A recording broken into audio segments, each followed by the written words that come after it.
황무지 아둘람 그곳의 가치다 라는 제목으로 말씀을 통하여 하나님을 만나는 시간을 갖도록 하겠습니다. 아둘람은 다윗하고 관련이 되지요. 사울에게 쫓겨다니면서 그가 숨었던 굴입니다. 여기에서 어떤 일이 있었는지, 이것은 또한 다윗에게 어떤 의미며 우리는 또 아둘람을 통하여 하나님이 말씀하시는 그 어떤 음성을 들어야 될지 말씀 속으로 들어가 보겠습니다. 다윗의 탄식이라고 나와 있습니다. 여기 보면 다윗의 탄식, 어떤 탄식이 있었는지 한번 보겠습니다. 내가 가는 길에 그들이 나를 잡으려고 올무를 숨겼나이다.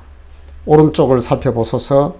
나를 아는 이도 없고 나의 피난처도 없고 내 영혼을 돌보는 이도 없나이다. 시편 142편이라고 되어 있네요. 여기에서 다윗은 시인이기도 하죠. 훌륭한 또 영성 깊은 시를 많이 썼는데요.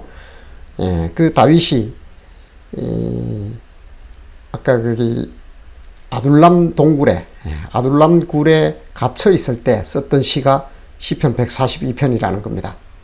그리고 또 한 편이 있는데요. 그것은 바로 시편 57편입니다.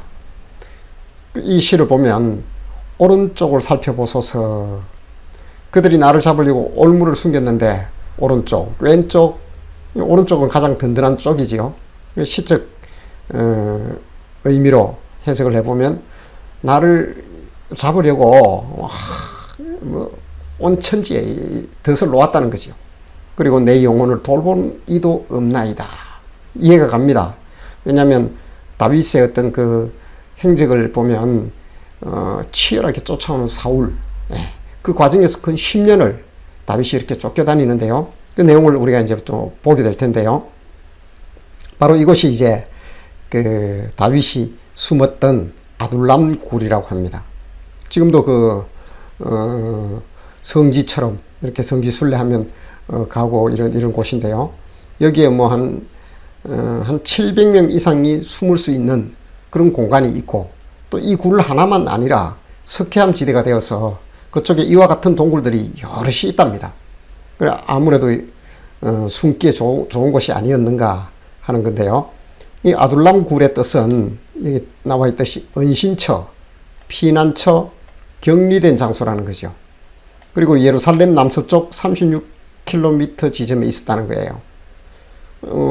사울이 있는 데서 그렇게 멀지는 않지요.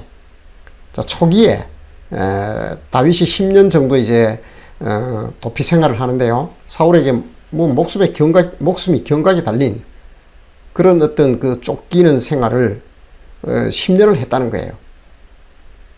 그 중에 이제 초기 3년의 어떤 그 중심적 근거지가 되었던 곳이 아둘람 굴이라는 겁니다. 그래서 이곳에서 여러 가지 이제 사건들이 일어나게 되고, 또 다윗이 하나님과의 관계뿐만 아니라 다윗의 어떤 그 다윗 중심으로 세력이 또 만들어집니다. 그런 일들이 아둘람 굴을 기점으로 일어났다라는 거지요. 그래서 그 내용을 조금 더 들어가 보면요. 아둘람 굴에 보면 지금 400명이라고 해놨는데요. 자, 이 말씀에 보면 사무엘상 22장이지요. 환난당한 모든 자, 이거 보면 환난당한 모든 자라고 해요. 그리고 빚진 모든 자, 그리고 마음이 원통한 자, 그들이 다 그에게로 모였고 그는 그들의 우두머리가 되었는데 그와 함께한 자가 400명 가량이었더라. 여기 항상 유대인들의 어떤 셈법은요, 사람을 계수하고 할 때는 20세 이상 남자를 이야기합니다. 칼을 뺄 수 있는 사람, 전쟁이 가능한 사람, 그런 사람이 400명 가량이 모여왔는데, 우리가 알다시피 그 사울이 자기의 정치적 정적으로 다윗이 그 골리앗 사건 후에요, 골리앗을 물리친 사건 후에 그 사울은 천천, 다윗은 만만, 이렇게 일이 시작된 거예요. 그러니까 네가 얻을 것은 왕밖에 더 있느냐 하면서 그때부터 계속 갈등이 고조되어서 결국 쫓겨나게 되는 거예요. 살려고 쫓겨난 거예요. 그래서 그가 이제 막 쫓아가서 노베 제사장인데 가서 그 진설병 사건도 나오죠. 그 일 때문에 결국 그 노베 재상은 그 재상 가문은 또 다 죽게 됩니다. 한 사람 두고 한 사람 남고 다 죽게 돼요. 아비 아달이랑 그 한 사람 외에는 다 죽게 되는데 이런 그 참혹한 일들이 시작되는 거예요. 그러면서 여기저기 막 도망을 갑니다. 왜냐하면 나중에 보면 알겠지만은 그 정예 군대가 사울의 정예 군대가 3,000명이요. 3,000명이 근 10년을 쫓아다녔다고 생각해 보세요. 물론 처음부터 3,000명을 조직하지는 않았어요. 그러나 나중에는 국가에 제가 볼 때는 막 사울이 사활을 걸고 쫓아다니는 거예요. 그때 이제 초기에 피했던 곳이 아둘람 굴이라는 거예요. 그런데 이게 재밌는 게 자기 혼자 먼저 피하기 지금 급급한데 군대가 그 특수 부대들 있지요. 그 강철 부대들이 지금 쫓아오고 있는데 혼자 먼저 피하기 어려운데 환난 당한 모든 자, 빚진 자, 마음이 원통한 자가 그에게로 찾아온 거예요. 재밌는 얘기입니다, 이게. 여기서 환난 당한 자는 누구일까요? 제가 볼 때는 이 정치적 환난 또는 뭐 여러 가지 어떤 그 폭정에 시달리거나 여러 가지 어떤 뭐 환난이라 그러면 마음이 무너진 거 아니에요.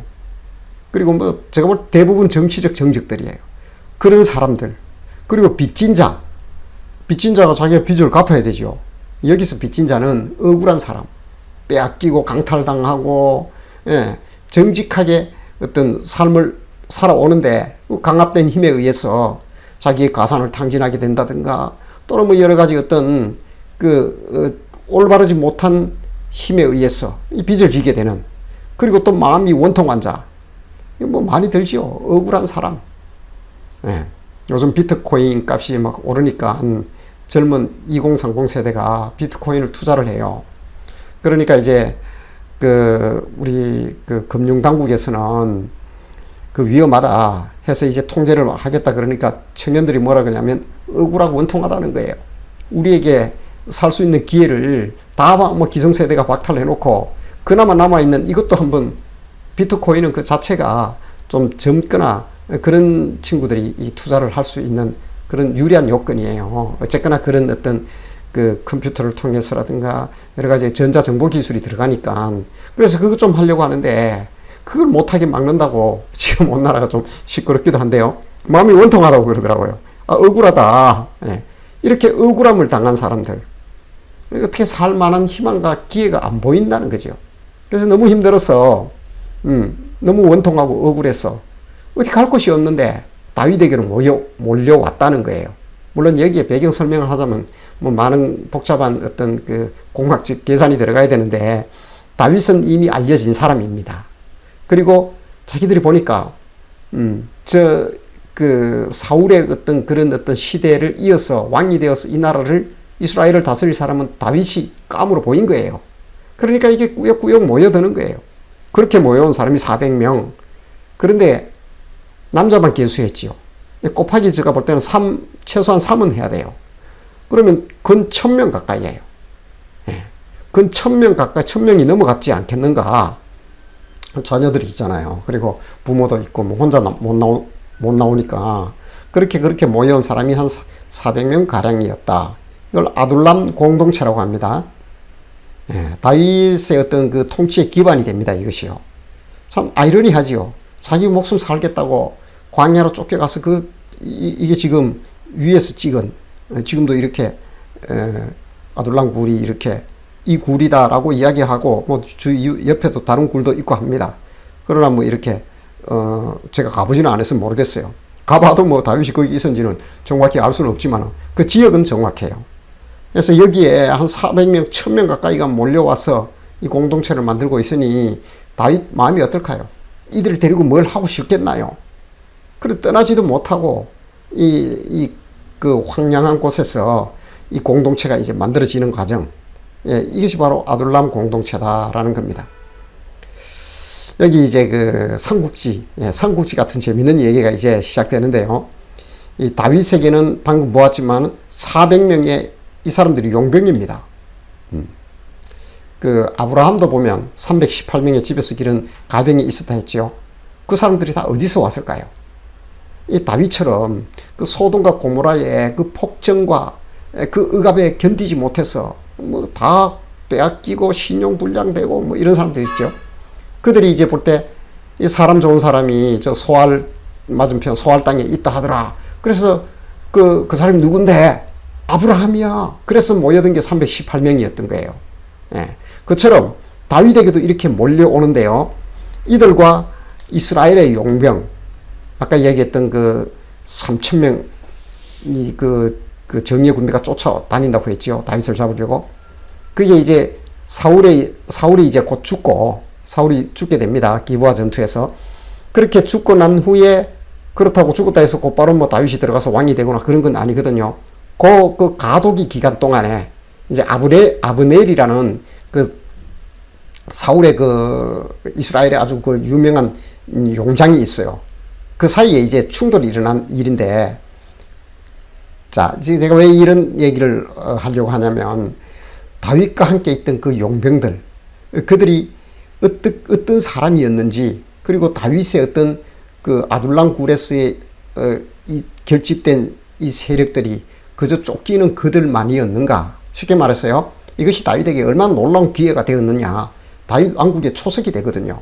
그것을 한번 엿보기 위해서 이 용병이 어떤 사람인지 그 일화를 제가 성경에서 가져온 겁니다.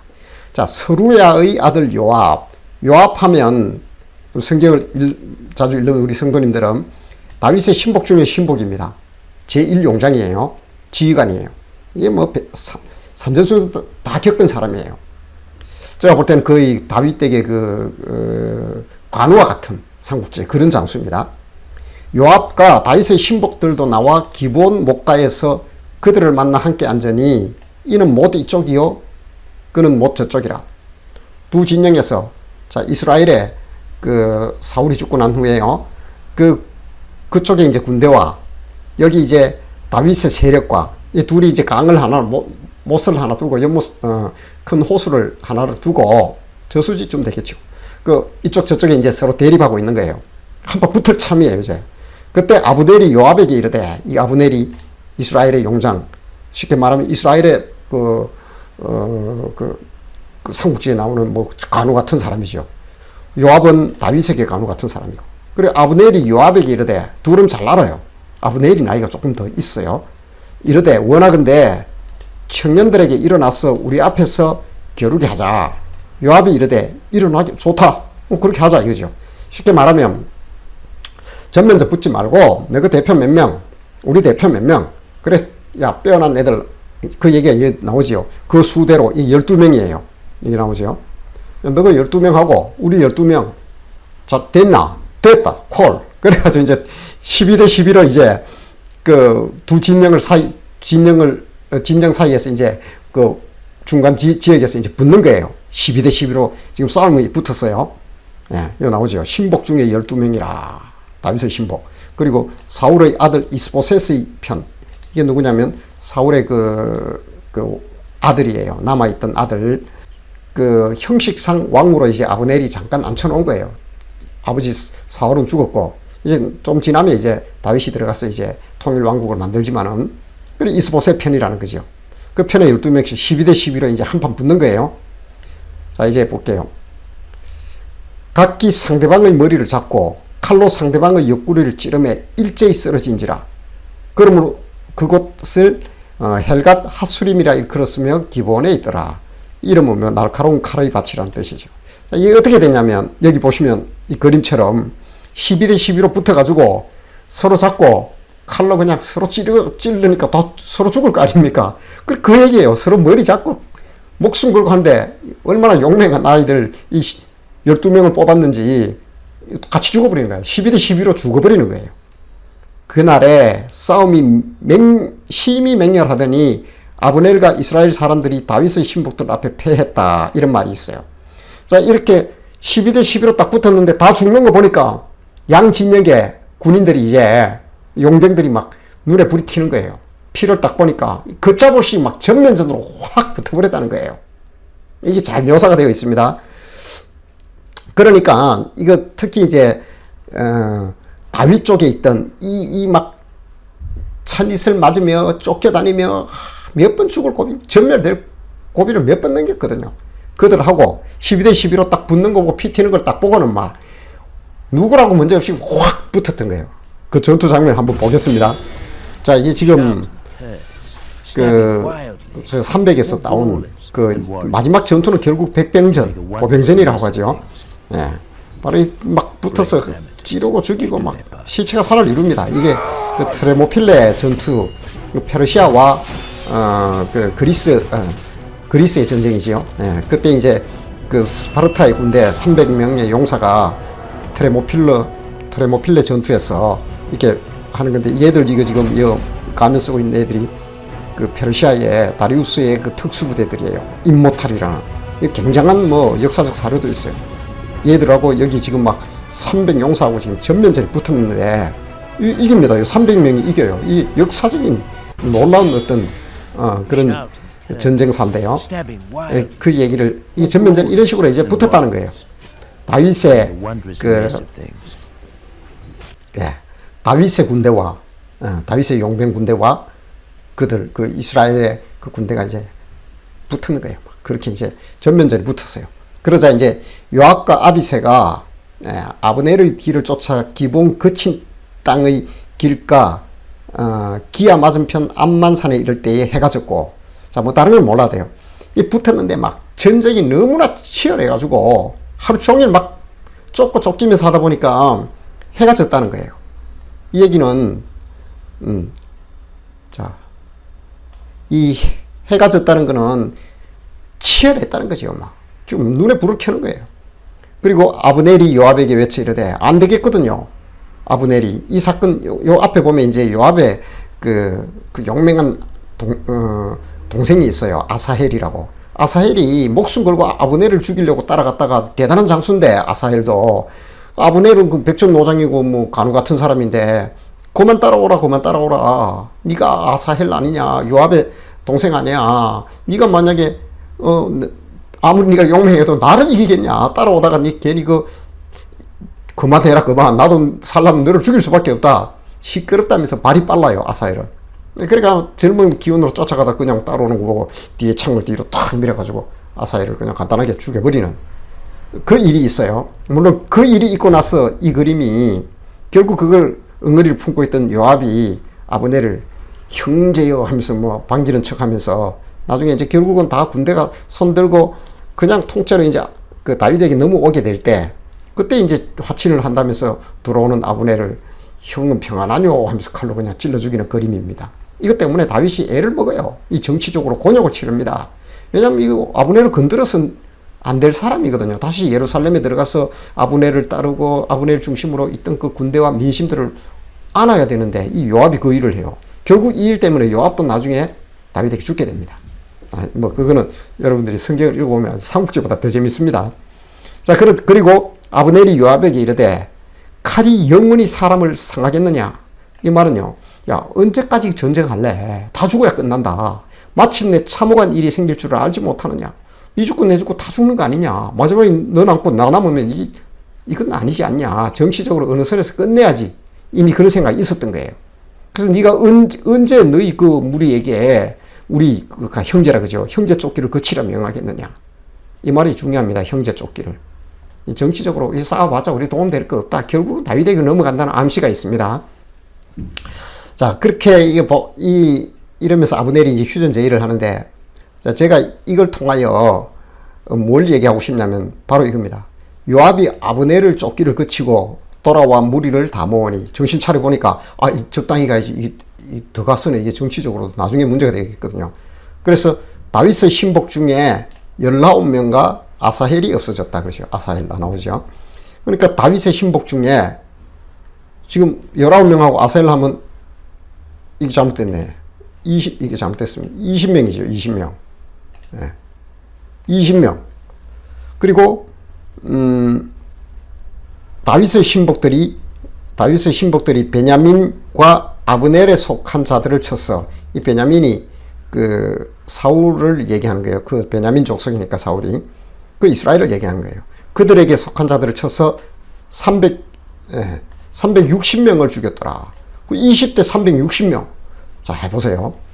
이게 지금 압도적인 전투력이에요. 이게 막 그 12명씩 서로 막 찔러가서 머리 잡고 나가 서로 찔러가 죽이는 걸 딱 보는 순간 이 군인들이 막 혈기가 끌어오른 거죠. 그래서 막 전투가 붙었는데 이 나중에 정신 차려서 이렇게 타협을 해서 세워보니까 자기 편은, 다윗 편은 20명 죽었고 저쪽은 360명이 죽었어요.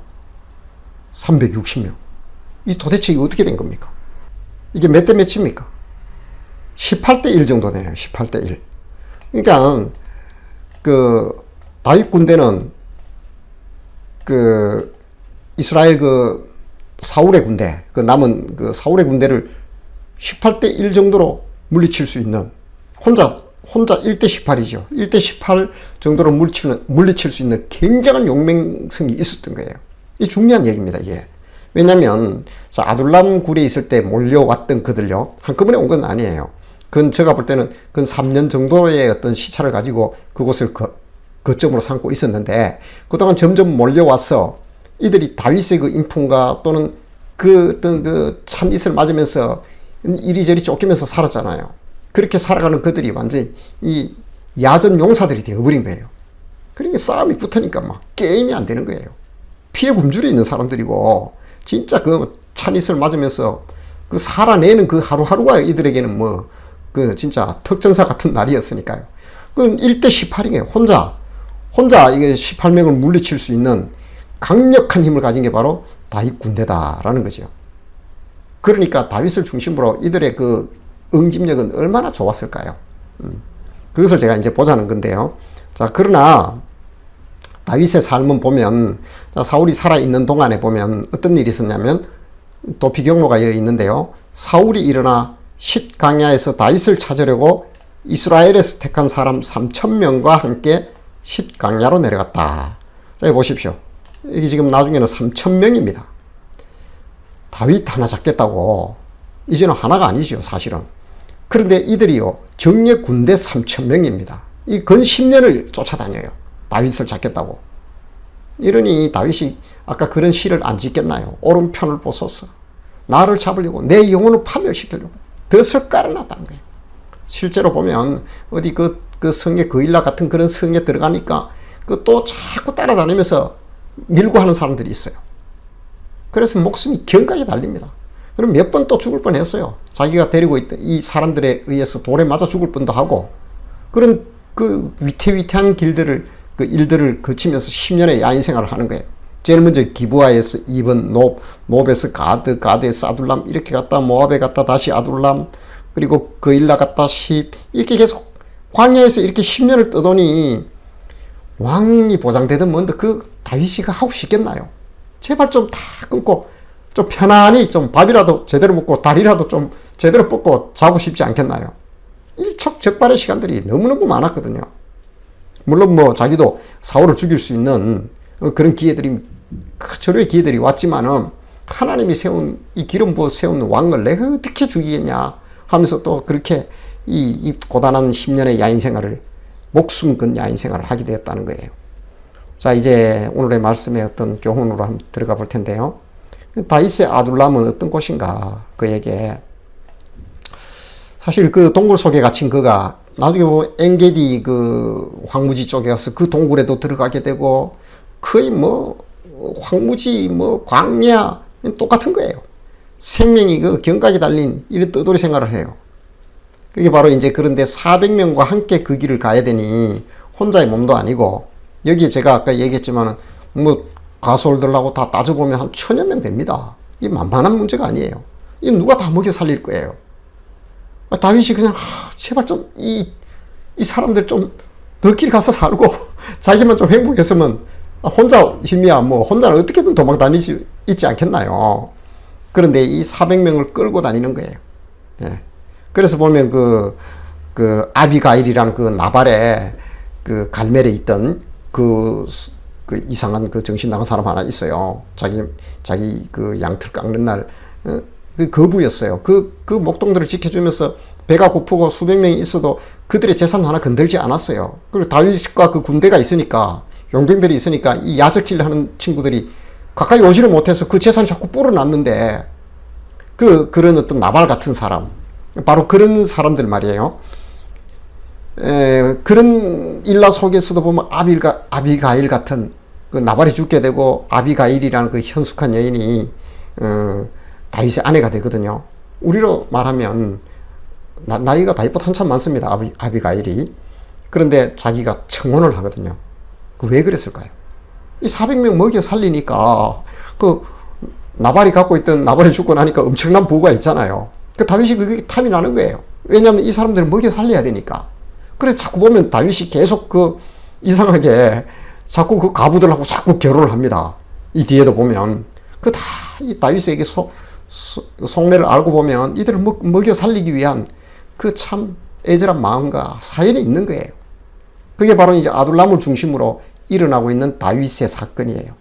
다윗에게 일어나고 있는 일들입니다. 사실 다윗에게는 이 자신의 시계가 멈춰버린 거죠. 쫓겨나서 언제 죽을지 모르잖아요. 3,000명이 쫓아다니니까요.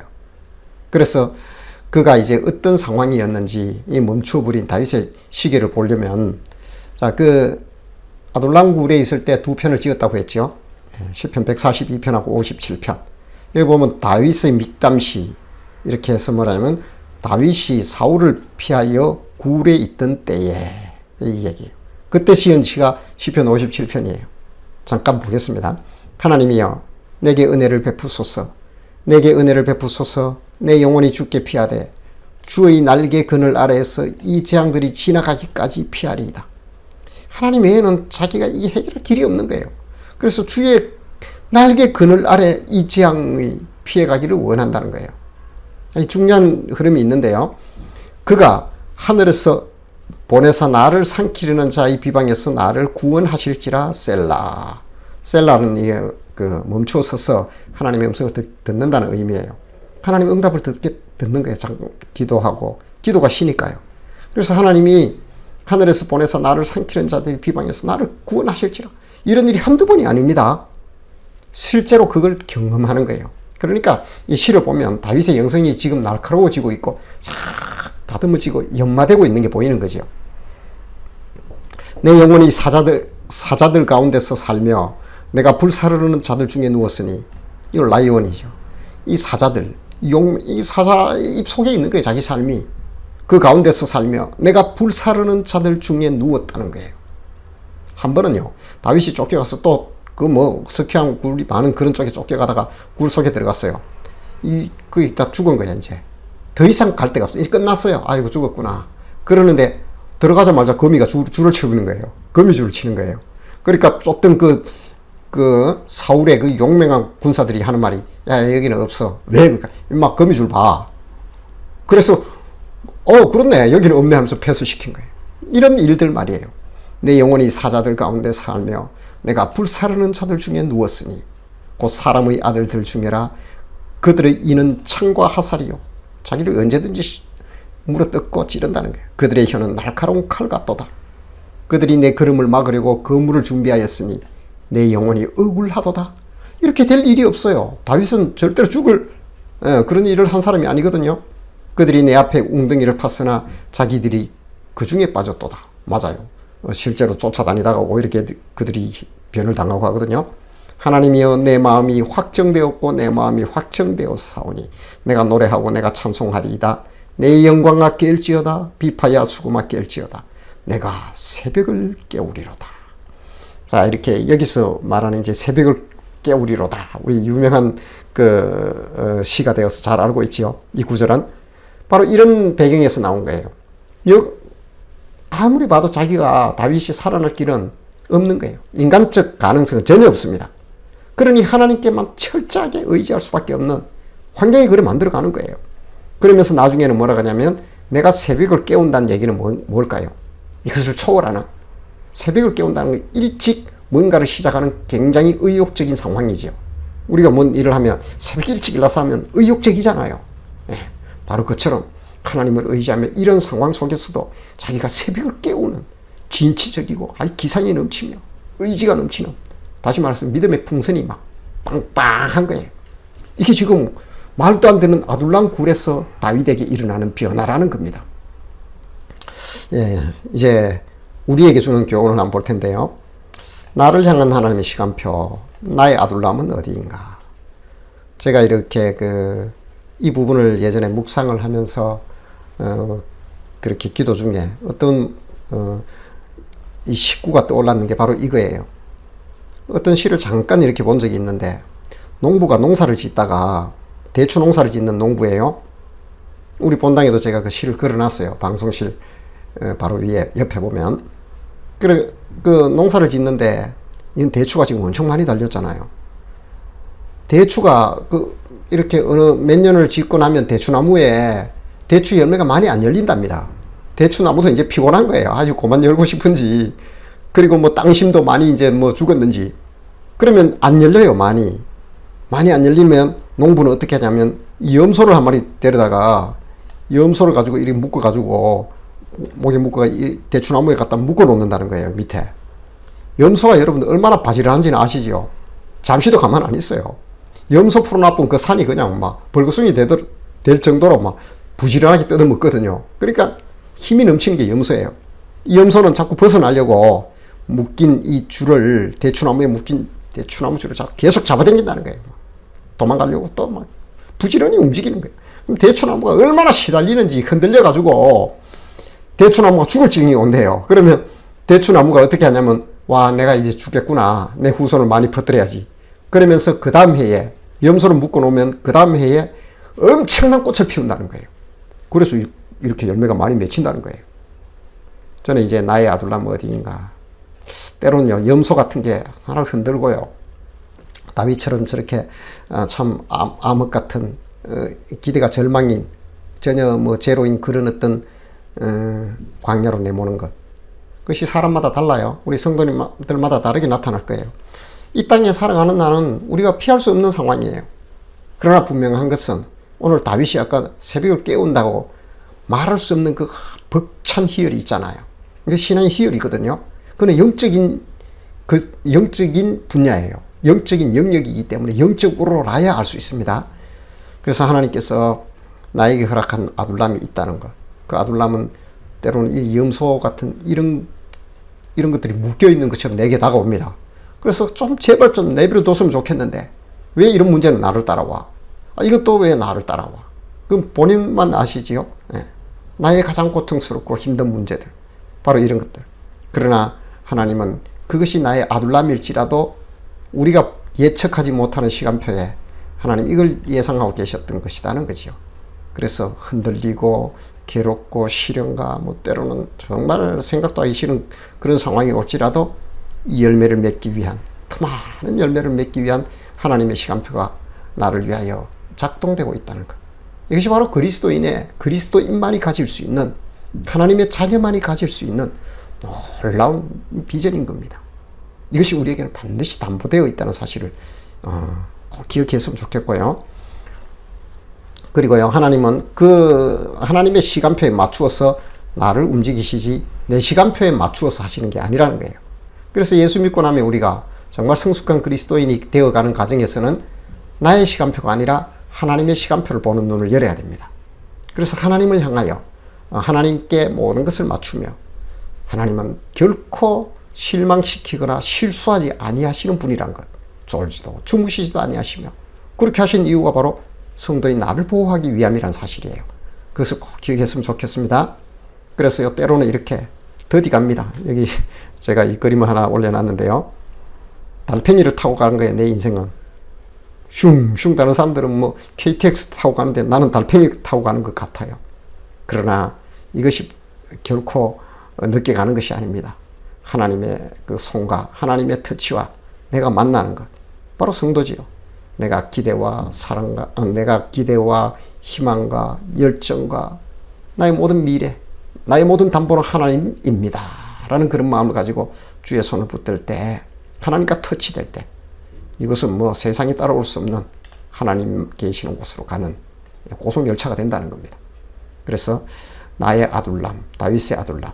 자, 다윗의 아둘람을 통하여 다윗은 그 왕정국가 이스라엘의 아주 그 놀라운 최고의 부흥기를 다윗을 통하여 이루어내거든요. 바로 그런 시련과 그런 아둘람의 쓰라린 시간들을 통과했기 때문에 그 일이 가능했던 겁니다. 성도 여러분, 하나님께서는 지금도 나만의 아둘람을 나에게 두셨을 겁니다. 그건 우리 성도님들만이 아실 수 있을 거예요. 그러나 분명한 것은 이 아둘람을 통하여 하나님의 시간표에 맞게 나를 빚어가신다는 것을 기억하시며 반드시 주님과 터치되는 이 손을 꼭 잡고 하나님께로부터 오는 놀라운 은혜와 차원 다른 은총 속에 살아가기를 주님의 이름으로 축복합니다.